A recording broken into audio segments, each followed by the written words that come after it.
Bonjour à tous, alors aujourd'hui nous allons parler du deuxième déplacement tactique des coureurs, il s'agit de l'attaque. Le grimpeur consomme son bidon, il le jette et il fait une attaque. Allez faut aller jusqu'en haut, allez tout seul c'est un pari mais faut y aller. Alors comme vous le voyez et comme je l'ai dit précédemment, il y a deux couleurs de socle. Les bleus, les casques bleus ont au départ un socle bleu et tous les autres coureurs ont un socle noir. Un bidon, c'est un socle bleu. Pas de bidon, c'est un socle noir. Le bidon, il va servir à l'attaque.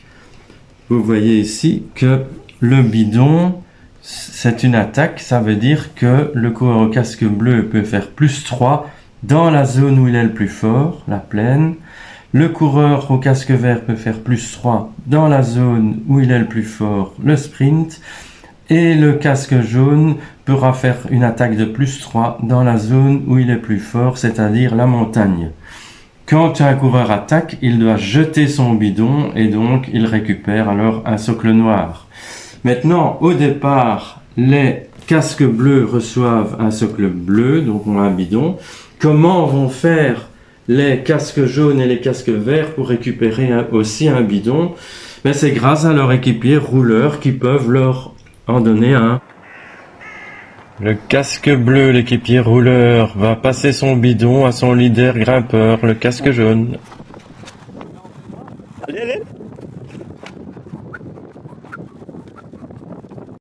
Donc nous voyons ici par exemple un équipier rouleur casque bleu avec un bidon et son équipier grimpeur, le leader grimpeur qui se met juste derrière lui. Donc pas à côté ni devant, mais juste derrière lui. S'il se place juste derrière son équipier rouleur, de la même équipe bien sûr, il peut récupérer son bidon et ça ne coûte rien, ça ne coûte pas un tour de jeu. Donc on peut le faire quand on veut et n'importe où sur le parcours. Donc ici, le casque bleu va céder son bidon au casque jaune, on échange les socles, le casque bleu n'a plus de bidon, il a un socle noir, le casque jaune a un bidon, il a un socle bleu et il va pouvoir l'utiliser pour faire une attaque, mais il doit attendre d'être dans la montagne pour faire son attaque et jeter son bidon. Donc il peut déjà le garder dans la zone de plaine ou de sprint, mais il pourra l'utiliser que dans la montagne. Même chose pour le sprinter. Nous sommes dans la zone de sprint, mais il aurait pu déjà recevoir son bidon ailleurs. Mais ici, vous avez un coureur bleu qui se trouve derrière, donc c'est pas juste. Il doit absolument être devant.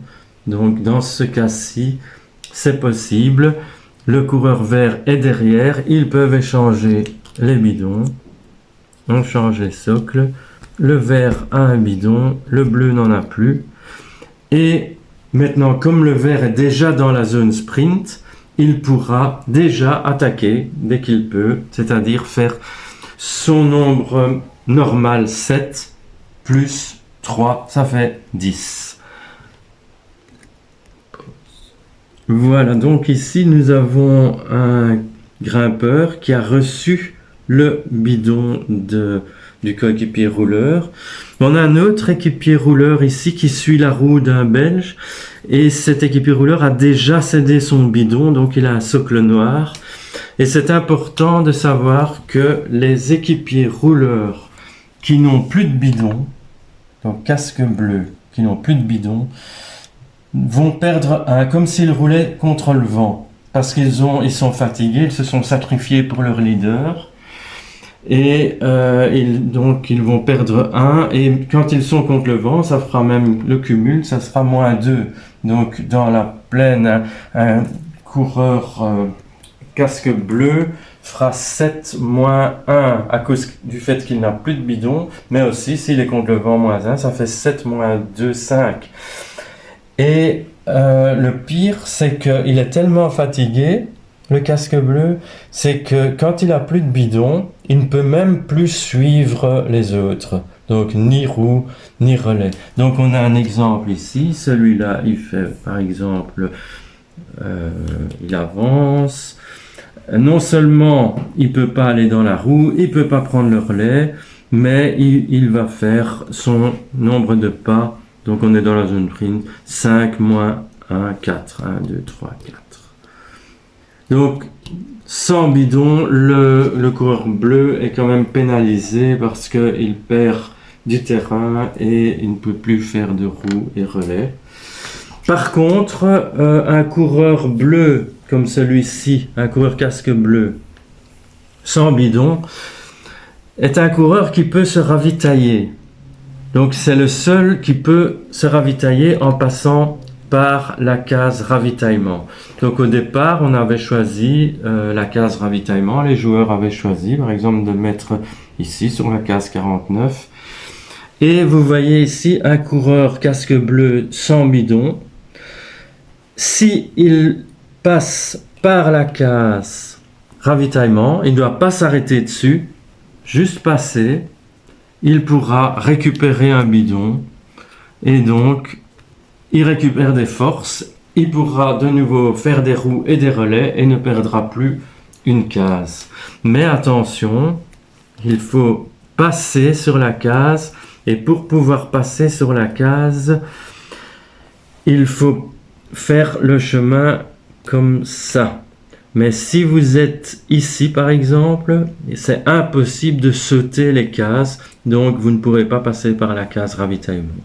Donc si la case ravitaillement est à l'extérieur, n'oubliez pas de mettre votre casque bleu le plus vers l'extérieur pour qu'il puisse passer par la case ravitaillement. Une dernière chose pour l'attaque, un coureur qui attaque ne peut pas être suivi ni relayé. Donc ici un exemple, vous avez un casque jaune avec un bidon dans la montagne, il peut attaquer, il fait 7 moins 1, 6 parce qu'il est contre le vent, plus 3, il jette son bidon, il prend un socle noir, il fait 6 plus 3, 9, 1, 2, 3, 4, 5, 7, 8, 9, et les coureurs qui sont derrière ne pourront pas le suivre ni prendre le relais. S'ils veulent le suivre, essayer de rivaliser avec lui, ils doivent eux-mêmes attaquer. Donc on ne peut jamais suivre ou prendre le relais de quelqu'un qui attaque.